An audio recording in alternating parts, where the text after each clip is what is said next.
Well, there's no moment in life that is more empowering and / if you will, terrifying than the moment. And I want you to think back to this moment if you're over 16 years of age. Believe it or not, I am. Or if you're under 16 years of age, look forward to this. But there's that first time that you drive a car solo. That first time you drive a car by yourself, you have your driver's license, and mom or dad or whoever tosses you the keys. And you go out, and there's just that moment, and it feels like anything's possible. I still remember that moment, and it's over 30 years ago. I mean, I can't believe it's been that long. But I remember, Dad, tossing me the keys to that 1973 tan Oldsmobile Delta 88 with the optional rust around the wheel wells, and I was like, this is the best it's ever going to get, And I just felt like now I can go anywhere. Now nothing can stop me. And now I had this thought that women would want to get into that car. It turned out not to be as easy as I thought. Not like I forced them. No gunpoint was involved, but it was not as easy as I thought to get a date. But it just seemed like anything was possible, but it was also terrifying. I remember, I've driven for years. I know what I'm doing. But that moment when you're in that car by yourself and you're like, oh, my God, I could, you're so excited. And you're not even thinking about the danger, but you realize, I can kill myself. I can kill someone else. This is, So I want you to just think of that moment, that empowering, terrifying, dangerous moment. And I want to read you something from Matthew that I think is so sort of like that, if you will. And it's a story of Jesus. It's very short. We're just going to read it real quickly. It's up on your screen. Matthew 21, 18 through 22 says these words. It says, in the morning, as Jesus was returning to Jerusalem, he was hungry, and he noticed a fig tree beside the road. I think this is the first instance in the Bible of someone being hangry. That, the hungry, angry, because Jesus is hangry here, if you notice. And it says he went over to see if there were any figs, but there were only leaves. And then he said to it, may you never bear fruit again. Jesus curses this fig tree. And it's like, if you don't have fruit now, never have fruit. And then the amazing thing happened. It says that immediately the fig tree withers up. So it just, that's the sound of withering, in case you were wondering. And it says, then the disciples were amazed when they saw this. Now, I would be too, not the greatest miracle Jesus has ever done. Before this, if you followed along in the story of the New Testament, he's already fed thousands of people. He's healed people. He's raised people from the dead. So this is not the most amazing thing he's ever done, but it's pretty impressive. If you go up to the fig tree and go, you have no figs, you'll never have figs again. It just withers in front of your eyes. It's pretty amazing. And so they said, how did the fig tree wither so quickly? They're like, this is amazing. And Jesus told them, I tell you the truth. Now, this is where it gets strange. And this is a verse that some of you are far too excited that this is in the Bible, and some of you wish this had never been written, but Jesus said it, I believe it, and we're going to talk about it today, because he said, I tell you the truth, if you have faith and you don't doubt, you can do things like this and more. You can even say to this mountain, and by this mountain he's probably pointing in the distance, this is a mountainous area, you can say to this mountain, may you be lifted up and thrown into the sea, and it will happen. And then he says these words, you can pray for anything, and if you have faith, you will receive it. Now, isn't that, if you think about it, that is the most empowering / terrifying moment in the Bible. On one hand, it's amazing because he's like, this isn't just about you guys following me around and watching me do amazing tricks. I mean, that's cool. You're impressed right now that I did this, but I'm telling you, you can do this. He throws them the keys, if you will, at the moment and goes, this is not just about me doing miracles. You're going to do amazing things through this thing called faith.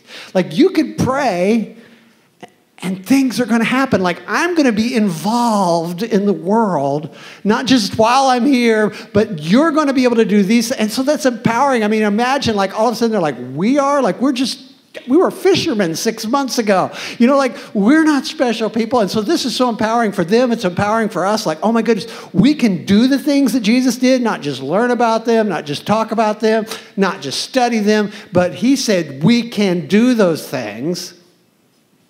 But it also had to be a little terrifying, didn't it? Kind of like getting those car keys and going, wait a minute, now I have to drive? Like, and I will tell you, like, as someone who's been driving for 30 plus years, I had this thought the other night. I'm driving home late from this thing, and I'm like, it was kind of nice when mom and dad drove me everywhere, you know? Like, after a while, you go, I could really use a driver right now. There's some difficulty to this. I'm sleepy, you know? And so that's kind of like, on one hand, they had, I think probably at this moment, just like when you first got your license and you're like, I can go anywhere in the world, except I don't have gas money. But other than that, I can go anywhere in the world. They had to think like that, like nothing is impossible for us now. Like he just told us we could move a mountain, you know? That's going to be exciting. But on the other hand, I think Spider-Man said it best. With great power comes great responsibility. Like all of a sudden, like it's like, but we're also responsible. Like it was great when people come up to Jesus and said, hey, I have a demon in my child. Can you fix it? I mean,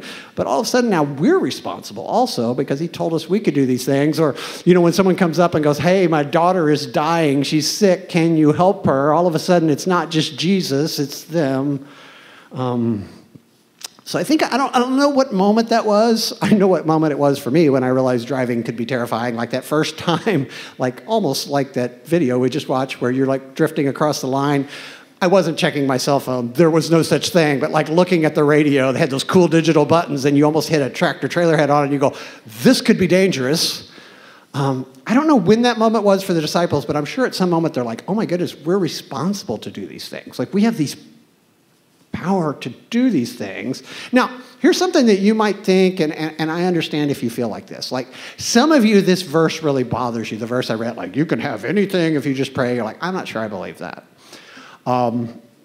And I really don't need faith. Like, I don't need miracles to happen. I'm just going to come to church occasionally. I'm pretty much like scientific-minded. I'm realistic. I don't believe in miracles. I don't believe that God works like that anymore. But I just want to caution you about thinking like that. Because here's the thing about driving a car. Like, you can choose to never drive a car. I don't understand you, but that's cool with me. Like, honestly, I love driving, and I think it's the greatest thing. But you can decide, like, hey, I'm going to live in an urban area. I'm going to ride the subway. I won't be able to man spread, but that's from last week also. But like, I could decide I'll never drive a car. I'll never experience that, but I won't have to deal with the terror and responsibility and wear and tear and maintenance and $600 tire bill. That I won't have to. So you could choose that, but you can't choose if you're going to be a follower of Jesus. I just have to tell you that is not an option with faith. You know, we can't say, oh, we're just not believe in those things. We're not going to have faith. That used to happen because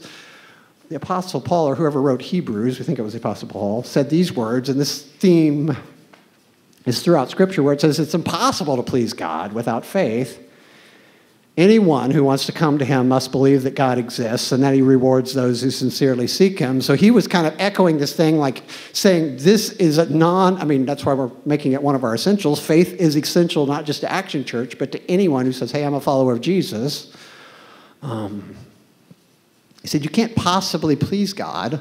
You can't possibly be a follower of God if you don't believe that he has power. And so this is so important. And so let's just be honest with each other this morning. Like, even though this is church, we can do that, all right? It's Action Church. We can do that.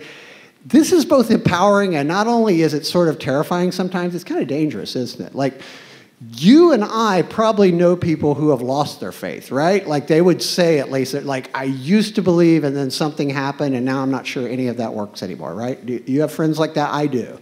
Like, I know people who said, you know, I used to be a Christian, but I got to be honest, Don, I know you're into that, but I just don't see it anymore, man. My faith is broken. I'm not sure any of that is real. Other people, let's just say that, are sort of turned away from this whole idea of Jesus because I just can't believe this whole miracle thing is so, that things would happen out of the ordinary. I don't see it.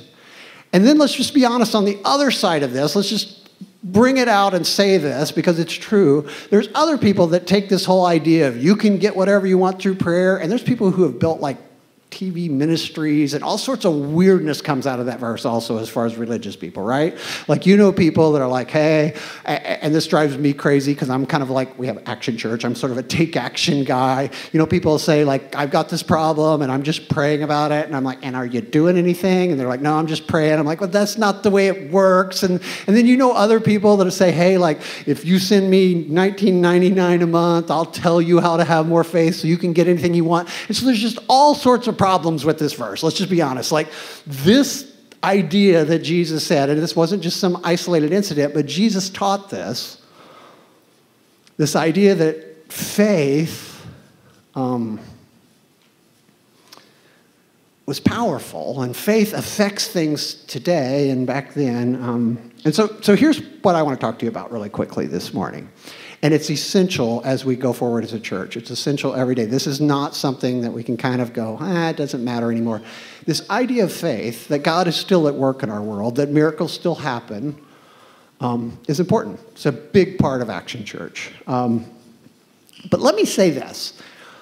When I first started driving, I really thought the car was like magic. Like, I thought I could get a date once I had a car, and that turned out not to be as easy as I thought. It felt like, oh, my life has changed. I can go anywhere I want. Now, that didn't turn out to be true either, you know? So there's a lot of romantic ideas you have when you're 16 years old and you first get those keys, right? You're like, man, I can tour Europe. I don't know how I'm going to get over to Europe, but now I'll drive there, I think. You know, I didn't pay attention in geography. So there's a lot of things you think when you first start driving, you know, when you first get the keys. And that's kind of the way faith is. Like, yeah, there's so many times like we go, oh, well, now we have faith. Like, anything's possible, and it is, but years later, I still have a great respect for the power of driving. I'll tell you, like, I mean, I certainly wouldn't want to walk to Philadelphia. You know, I drove there fine, but walking to Philadelphia would be a big chore, so I think it's a great thing. I think it's changed the world we live in. We have no idea what this world would be like without just automobiles and driving. But it's not magic. And I actually see the danger of it. I understand that more people are killed in America from automobiles than any other single thing. They're dangerous. They're not magical. And a sort of, I will say, like, I really do. I understand how they work now. So I still have great respect for the automobile. I still am like, hey, I'm pro-driving and I love cars, but I don't think they're magical. I think they're dangerous, and I understand how they work. And that's sort of the way faith is. Because, see, here's kind of what we've come to believe, that faith is like a lever. Let me kind of read this again to you, and I'll explain that as we go on. Faith can be understood. It's not magic. It's not mystery. It is powerful. It's amazing. Imagine this. Jesus said these words. He said, I tell you the truth, if you have faith and you don't doubt, you can do things like this and much more. And this is the part that freaks everybody out. He said, you can even say to this mountain, may you be lifted up and thrown into the sea, and it will happen. And you can pray for anything and have faith, and you will receive it. Now, I know, like, somebody here is thinking this, and that's okay. Like, come on, Don. No one has ever moved a mountain. Isn't it funny, though, that's in our vocabulary now, though? Thank you, Jesus, for that, because it's fun, because I use it to exaggerate. How'd you do today? I moved mountains. I didn't at all, you know. I kind of halfway did my job, and I always say I moved mountains. But think about it. That's in our vocabulary because Jesus said this. That's where it came from. But anyway, that's just me. But I know, like, the truth is, no one has moved a mountain. No one has prayed hard enough or had enough faith, and all of a sudden you're like, where was that mountain? It seemed, I know it was there, you know, like, it would really suck if it was like Mount Rushmore. That'd be fun. We should gather, you know, like, I know it was there, but it's so darn inconvenient to get there. And what is it, like West Dakota or something? Whatever. I'm not good at geography. I told you I thought I could drive to Europe. But, like, it's sort of like no one's done that, right? But I want to read you another quote by someone else who said something that hasn't been done either that reminded me of that. Archimedes, 200 years before Jesus, said these words, give me a lever long enough and a fulcrum on which to place it, and I shall move the world. No one has done that, right? And the funny thing is, even though no one has actually got a lever strong enough and a fulcrum, I don't know where you would put the fulcrum, which turned out to be the problem for Archimedes, we don't read this quote in science books and go, what an idiot. right? Like, we don't mock Archimedes because we understand that, oh my goodness, 200 years before Jesus, this guy understood that the power of a simple lever, it's almost limitless. Like, if you could get a lever long enough and you could have something strong enough to hold the weight of it, like, you could move anything, basically. And that's what Jesus was saying. I honestly, when a few years ago, when we started thinking about this thing, it like really made sense to me. Like, oh my goodness, that's the same thing Jesus was saying. He wasn't saying, hey, you know what, if you want to move Mount Rushmore to Pennsylvania, we could do that. He's saying, you have no idea what's possible. And so I believe faith is like a lever, and some science is involved here. No scientists were heard in the making of this sermon, and I know this is like second grade science maybe, but there's parts of a lever that we've seen before and maybe understand. And we're going to say that faith, in this explanation that we use here at Action Church, faith is the actual lever, the plank, whatever you use for your lever. We'll make the load mountains, because Jesus said to move mountains. I'm not certain why. Probably Jesus is like, that mountain over there just because it was handy, but we'll make that. And then you have to have a fulcrum, right? Like, you can have a plank. In fact, I thought about doing that this morning, but and I know we have, it's our space now, and so I know there's more things possible, but one thing I know is I'm still the same guy, and every time I've tried to illustrate something with an object, it went horribly wrong, so I'm holding off on that. I really thought about that. I was like, man, I could put a plank here, and I could put something under it, and I could have someone stand on it, and then I'd jump on it, and then it turned into like this Cirque du Soleil thing that was going to break someone. I don't know. But like, we could do that, right? Like, we understand, like, we could put a plank, and then we'd have to find a fulcrum, right? Like, and a fulcrum, it sounds like a evil organization for some reason to me in every sort of comic book. That's always, fulcrum is evil. But anyway, that's just the thing that you would put the plank, the lever on, right? And in this thing, he said, you have faith in who? God. So you putting your trust, we would say in God, but I would say to think of it like putting your trust on God. Like, God, if faith is the lever and the mountains are the load, then God has to be the fulcrum, because God's the only thing strong enough, immovable enough to support that weight, isn't he? Because something has to support that weight with a lever. It's not magic. Like, I don't know if I've actually used a lever to lift something heavy. If you put, like, I'll just tell you this, and don't ask how I know, but you can, like, lift a car with a couple 2x10s if you're a redneck. I've done this before, but don't use a cinder block as the fulcrum. I'll just tell you, like, they're not as strong as they look. They will crush. So it's important, like, if you don't have the right fulcrum, you, like, try to lift a car with a couple 2x10s and a cinder block. Don't ask me how I know. It actually happened. The cinder block will actually crush. So you need something strong, but then there's still something missing. If you notice, like, we have our lever. We can sort of understand that. We're going to animate it here in a second. There'll be no mystery to this illustration, but we have our mountains. We need to move our mountains. We've got a fulcrum. God is immovable. God is strong. God can handle the weight. And the only thing missing is our effort, right? You have to push down on a lever. That's why a lever isn't magic. And that's why I think it's such a great example for faith. Because if you think about it, like, I could get this lever and we could set it here and we could put someone on the other end and we could go lever work, or leverate or whatever. Like, we could do that all freaking morning and go, I've got faith, I feel. All you got to do is push down on the lever, but that's important, right? You have to do this, right? You have to push on the lever and keep pushing on the lever. And I want you to think about this as far as faith goes also. You actually have to push down on the lever before the mountains move, right? I've never had a lever. I've never used a lever and went to move it and go, okay. And we do this with faith all the time, don't we? We go, okay, I've got the lever. I've got God as the fulcrum.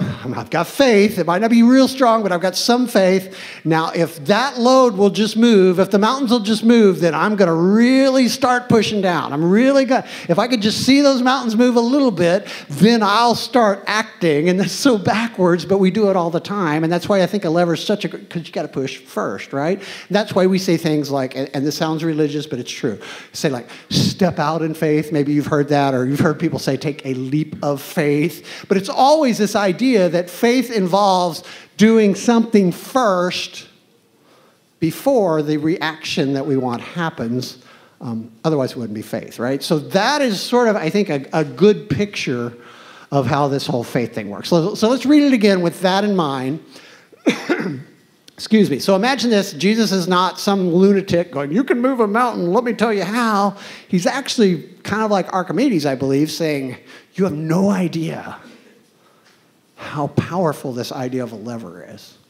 Like, you have no idea, like, if you would believe and put your faith on God or in God, if you will, and use God as the fulcrum. You have no idea what faith could do, what if you start pushing, if you just push down on that lever. You have no idea what you could move. You said, I tell you the truth, if you have faith and you don't doubt, and I know right now that part is difficult, right? Because you go, everybody doubts. And you're right, like, how can I have faith and not doubt? That seems unreasonable, Jesus. What Jesus is saying is, and think about this, like, you might walk up to that lever and go, well, that looks really heavy, right? Like, I'm not sure I can lift that. In fact, if we had some large weight here, we would go, you would probably say, well, I can't lift that. And your doubt could cause you, honestly, to go, I don't know if I'm even going to push down on the lever because what? I don't think I can move that. It looks too heavy. But what Jesus is saying, no. You won't know until you push down on the lever. You got to push down first. So don't let your doubts stop you. And here's another thing that could happen. We could have this giant load here and we go, okay, we're going to move this. We have the lever. Don says it's going to work. I'm not sure. And we kind of push down. Have you ever done this? Like, you start to push down on it. You start to put a little effort into it. And you go, that's pretty hard. I don't think this is going to work, and walk away. That's what we do with faith all the time. Like, hey, I prayed about it. Nothing happened for 15 minutes. And so God didn't want to do it, so it didn't work. We do that with faith. But what do you have to do with the lever? It's the same thing. You keep pushing. So that's what he's saying. Like, if you have faith, you've got the lever on the fulcrum of God, and you begin to push down in faith, and you don't doubt, you don't walk away, you don't quit. He said you could do things like this and much more. And then he goes, for instance, you could say to this mountain, we could move this mountain. You don't understand how powerful you could be. You have no idea what you could do. You have no idea what God would do. Pray for anything, and if you have faith, you will receive it. So why doesn't faith always work? Because I know if you're anything like me, and most of you probably have this thought, because I have things that I prayed for that didn't happen. I have things, I won't even say that. That's lame. I have things that I have thought, I had faith. I thought things were going to happen that didn't happen. I'll just be honest. I'm praying about this. I feel like it's right. It's like, I know God's going to do this, and and I would do all the right things. And it didn't happen, and that's something we have to deal with, right? Like, why wouldn't faith work? Why would this? What could break down in this whole lever? What could cause it not to work? And this is important. We've got to deal with this, because this is the thing that messes with people. This is the thing why some of your friends don't even think God is real, because they're like, well, somebody told me to have faith, and I prayed for my grandma, and she died anyway. Or someone else told me to have faith, and I saw on TV, like, I was in debt, and I sent money in. They said, just have faith, and nothing happened on. And so and you've heard stories like that, and I've heard stories. And we've all had those moments where we go, I don't know if this actually works. And I've seen so many, and I'll just be honest with you, just telling you the truth. We didn't talk enough about faith in the first 5 years of Action Church.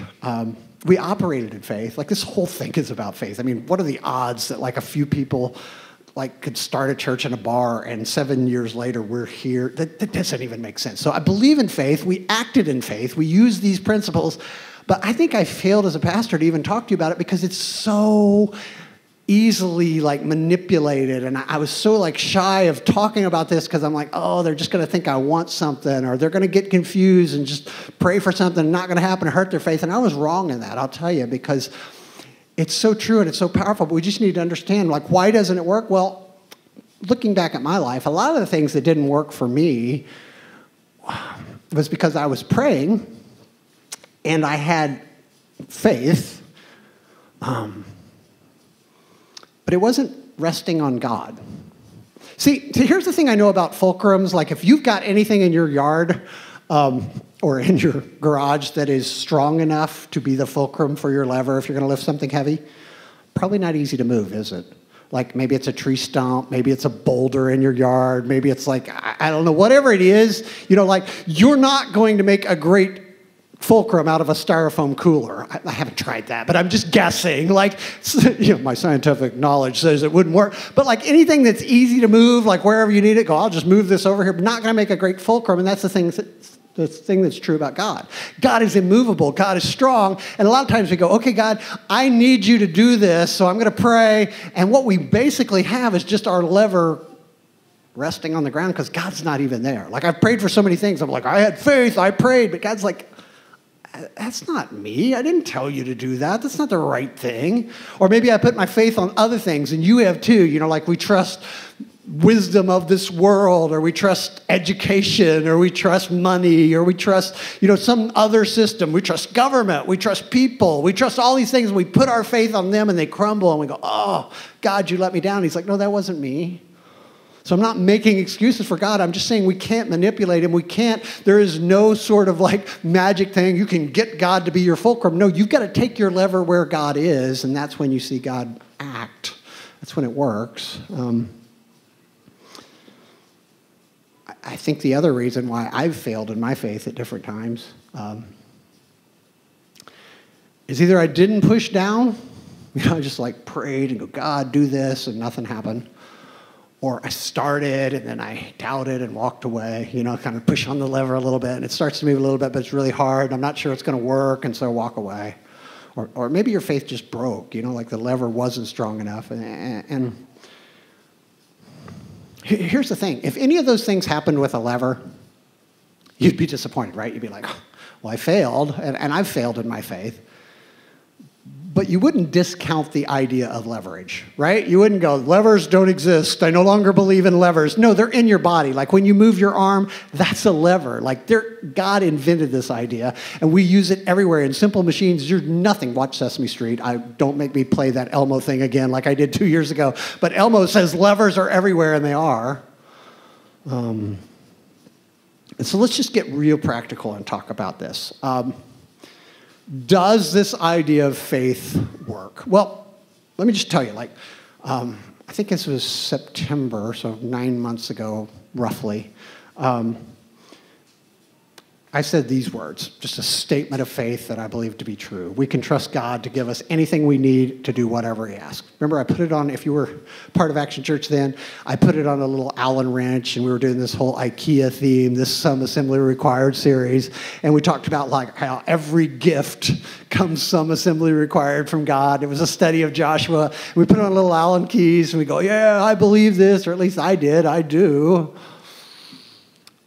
And that was awesome. And then this building was donated to us, and we have to put it in practice, right? Like all of a sudden, it's not theoretical. All of a sudden, it's not just this idea. So let me just say this to you, imagine this in your mind, and you don't have to answer, but just if 9 months ago I said, hey, through faith, we could be in a permanent facility, no debt, no mortgage, renovated and ready, we might not be done, but it would be a usable. Would you have believed that? Would you have said, oh, yeah, sure, that's no problem? No, most of us wouldn't have believed that. Most of us would have said, no, that's ridiculous. That can't happen. That would be a miracle. But you're setting it, right? It did happen, not because I'm some sort of master wizard who knew. I knew nothing. I mean, I knew this was a possibility, but the truth is I believe this. I've seen this. Not because my faith is I was born with strong faith. I've just seen God do this again and again in the life of Action Church. We have seen, you start with something small and trust on God, and you leverage everything you have, and you push down on the lever, and it magnifies. The lever doesn't make energy magically, it just magnifies your own efforts, and we've seen that happen again and again. So my thought was, well, if God's crazy enough and Steve's crazy enough to give us a building, I gotta believe that we'll be able to do what's next. And you guys were crazy enough to keep pushing down that lever and keep giving and keep serving. And there was not, and you go, well, did you ever doubt? Of course I did. There were moments when I thought, oh my goodness, we don't have enough to finish this. And that was a real possibility. When we started the project, we didn't have enough money to finish it. I'll just tell you that. Now you're like, if I would have known that, I wouldn't have been so for that. Well, that's why I didn't tell you, all right? But that's the truth. Like we set out going, we have a plan, but we don't have enough, but we're just going to keep pushing on the lever, do the next thing and the next thing and the next thing, and trust that God will provide, exactly as this said. We can trust God. So I tell you that to say this. This lever thing, this faith thing, this God can do things that we cannot, but we are a part of them, you're setting in it. It works. You can choose not to believe that. That's awesome. I can't ever unknow that this works, right? It's kind of like you can choose not to drive a car. I understand that. You can say it's too messy, too much responsibility, too expensive. I don't want to. That's fine. But I can never forget how to drive a car. Well, maybe in my 90s. That's possible. You kind of have to relook at 90. You'll want to talk to me about that. But I don't think in the time being I'll ever forget that God can do things that I cannot do when we all, and so that's what we've done here as a church. Basically, we've put a few people, no, not three. This is illustrative of more people. There wasn't like there were three of you that had faith and the rest of you, I don't know. No, that's not true. But I'm just saying like we didn't have a lot of people. It was just a few. We're a small church. Like a small number of people pushed down on that lever. And miracles happen. I mean, look around. This is amazing what God's doing. And so I don't want to argue about, I'm not, if you don't believe that, that's awesome. Believe what you want. I'm just saying I can't unbelieve that because I know it to be true. And so I'm just going to be real honest. What I want to do and what I see the future of Action Church is not like arguing over the lever. We believe in that. We experience that. We can't unknow that. But all I want to see and what I want to just kind of beg you, let's just get more people on the lever, right? Like, if this works, and I've seen it work, like it's not about like if we could talk about this, and I'm willing to share my story, and I'm not yelling at you if you don't believe it, but I'm just saying my goal is just get more people on that lever, and we're going to tell you how to do that.